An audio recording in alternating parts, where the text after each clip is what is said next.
Sir నేను చెప్తాను. అంటే ఇంత ఘోరమైన ఓటమికి మీ పార్టీ వైపు నుంచి తప్పులు ఉన్నాయని ఒప్పుకుంటున్నారు ఇప్పటికీ? డెఫినెట్గా ఇంతకుముందు చెప్పిన విధంగానే పార్టీలో అనేది ఇప్పుడు లైఫ్ ఈజ్ కంప్లీట్లీ కరెక్షన్స్ అండి. ఎప్పటికప్పుడు మనం సరి చేసుకుంటూ పోతూ ఉండాలి.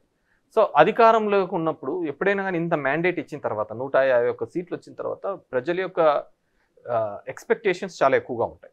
ఆ ఎక్స్పెక్టేషన్స్లో మనం చెప్పిన హామీని నెరవేర్చాలి అనే దాని మీద ఎక్కువగా పోయినట్టున్నాం. అంటే జగన్మోహన్ రెడ్డి గారు ఎప్పుడు అనేవాళ్ళు, మేము చెప్పిన మేనిఫెస్టోని బైబిల్ లేకుంటే ఖురాను భగవద్గీతగా ఒక ప్రమాణంగా తీసుకొని ఆఫీసర్స్లలో క్యాబినెట్కి వెళ్ళే అక్కడ అన్ని చోట్ల ఇదే మేనిఫెస్టోనే పెట్టాం. సో దాన్ని చంద్రబాబు నాయుడు ఇంకో విధంగా చూపించాడు, నేను అంతకు మించి ఎక్కువ చేస్తాను, సంపద సృష్టిస్తాను, డెవలప్ చేస్తాను అని. ఇంకొక కోణంలో ఇతను ఏందో చెప్తున్నాడు కదా ఇతను అన్నాయి. అంటే బేసిక్గా దీంట్లో మనము చంద్రబాబును తప్పు పట్టడానికే లేదు. ఎందుకంటే ఇది 4th టైం అవుతున్నాడు అతను. 4th టైం అవుతున్నాడు. సో ప్రతిసారి అబద్ధమే చెప్తున్నాడు, కానీ నమ్మే విధంగా చెప్తున్నాడు. ప్రజలు నమ్ముతున్నారు. దానికి ఇప్పుడు ఒకసారి అయితే తప్పులే ఏదో తెలియక అనుకోవచ్చు, రెండోసారి ఏదో మోసంలే అనుకోవచ్చు, రెండోసారి అబద్ధం అనుకోవచ్చు, మూడోసారి మోసం అనుకోవచ్చు. మన 4వసారి ఏంటంటే నేను ఏదో చెప్పాడు, సంపద సృష్టించాలా, నేను వచ్చినటువంటి పోలవరానికి అమరావతికి దీనిలో ఖర్చు పెట్టాలా, అది అయిపోయిన తర్వాత చూస్తాను అని చెప్పేసి. కానీ జగన్మోహన్ రెడ్డి ప్రియారిటీ అది కాదు. నేను ఏది చెప్పానో ఫస్ట్ అది కంప్లీట్ చేయాలని. సో డెవలప్మెంట్ వెల్ఫేర్ అనేది అంత పెద్దగా కనపడడంతో చేసిన డెవలప్మెంట్ కూడా అంతగా చెప్పుకోలేదు అనేది మాత్రం నిజం, వాస్తవమే. మనకున్న కోస్టల్ లైన్ అడ్వాంటేజ్గా చేస్తున్న పోర్ట్స్ కావచ్చు, హాస్పిటల్స్, మెడికల్ కాలేజెస్, స్కూల్స్, వీటన్నిటిని కూడా మేము చెప్పుకోలేదనేది కూడా ఉంది అనమాట. సో దట్స్ అ ఫెయిల్యూర్ అనుకోవచ్చు. చేసింది చెప్పుకోలేకపోవడం కూడా తప్పే అనిపించుకోవచ్చు. జగన్మోహన్ రెడ్డి గారు ఉన్నప్పుడు వేల కోట్ల రూపాయలు జనాలకి ఫ్రీబీస్ రూపంలో, అంటే ఉచిత పథకాల రూపంలో ఇచ్చిన మాట నిజం.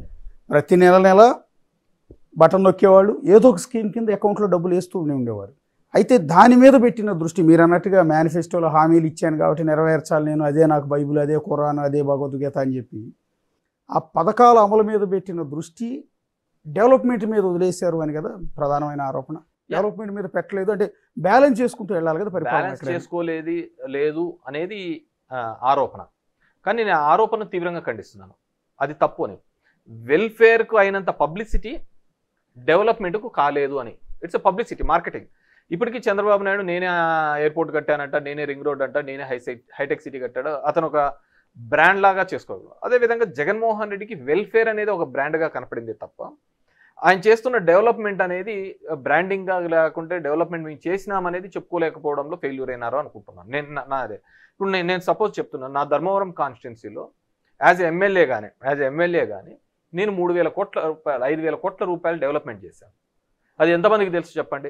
నేను ఇప్పుడు 4 లైన్ హైవేస్ తీసుకొని వచ్చాను, అదాని ప్రాజెక్ట్ తీసుకొని వచ్చాను, స్టేట్ గవర్నమెంట్ ఒక రిజర్వాయర్ కట్టిస్తున్నాము, ఈ విధంగా డెవలప్మెంట్ అనేది చేసినాం. కానీ జగన్మోహన్ రెడ్డి గారు అది చెప్పుకోవడంలో, మా పార్టీ చెప్పుకోవడంలో దాంట్లో ఈ వెల్ఫేర్ ఎక్కువగా ప్రొజెక్ట్ అయితే వచ్చింది. ఎందుకంటే జనానికి అంతవరకు కూడా అంత వెల్ఫేర్ చూడలేరు. కాబట్టి ఆ లక్షల్లో పడే అకౌంట్లు పేదవానికి ఏ కరప్షన్ లేకుండా పడేదే హైలైట్ అయిందే తప్ప మేము కట్టించిన ఇంతకుముందు చెప్పినట్టు మెడికల్ కాలేజెస్ ఇన్వెస్ట్మెంట్ అంటే నాకు అర్థమే కావడం లేదు. ఇన్వెస్ట్మెంట్ అంటే భావితరాలకు ఇప్పుడు కట్టించే 4 పెద్ద బిల్డింగ్లు లేకుంటే అద్దాల బిల్డింగ్లు కాదు కదా, భావితరాలకు. ఇప్పుడు చంద్రబాబు నాయుడు 2047లో నేను ఇదని ఒక ప్రొజెక్షన్ ఇచ్చాడు. ఏంటి ఆ ప్రొజెక్షన్స్?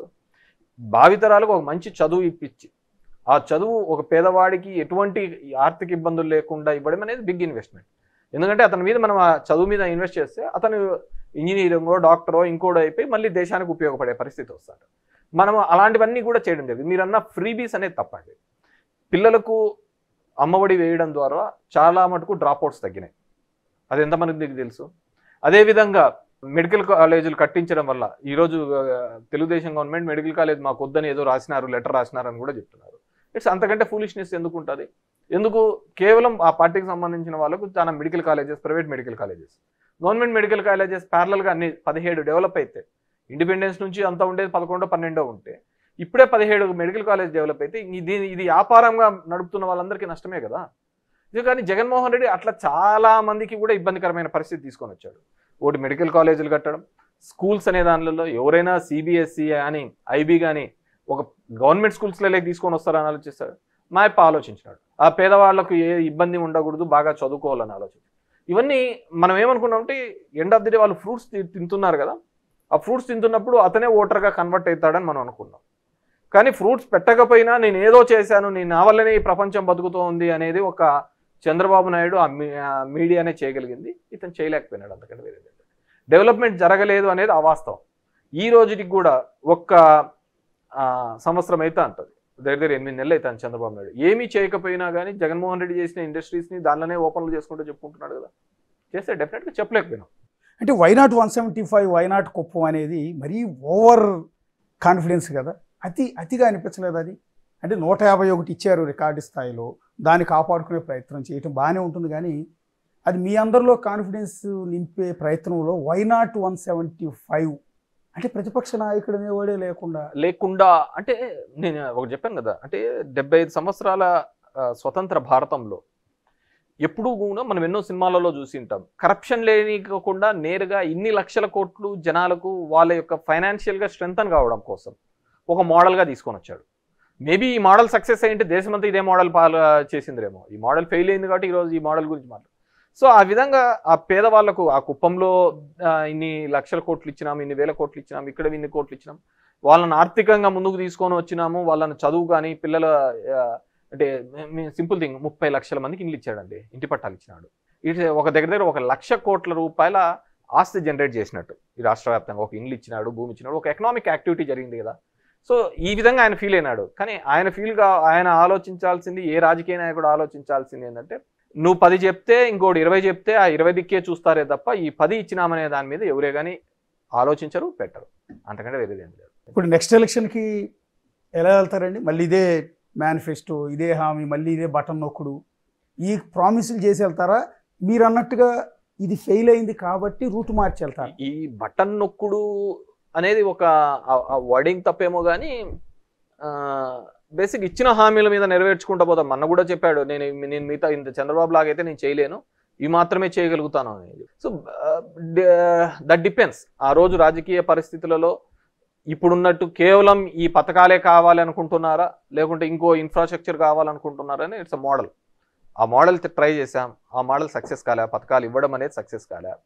సో ఇప్పుడు చంద్రబాబు ఇంకో మోడల్ చేస్తాను అంటున్నాడు, that is the complete Amaravati develop చేస్తాను, అది డెవలప్ చేస్తాను. సో ఫైనల్గా ఆ రెండింటి కంపారిజన్ వచ్చినప్పుడు we have to take a call. అంటే కేవలం ఒకటి సంక్షేమ పథకాల మీద దృష్టి పెట్టారు, అది గెలిపించలేదు అనుకున్నాం, కానీ సంక్షేమం అభివృద్ధి చేశాం, అభివృద్ధిని ప్రొజెక్ట్ చేసుకోలేకపోయాం. అదొక్కటే కారణం అని కాదు కదా, రకరకాల విశ్లేషణలు ఓటమి తర్వాత.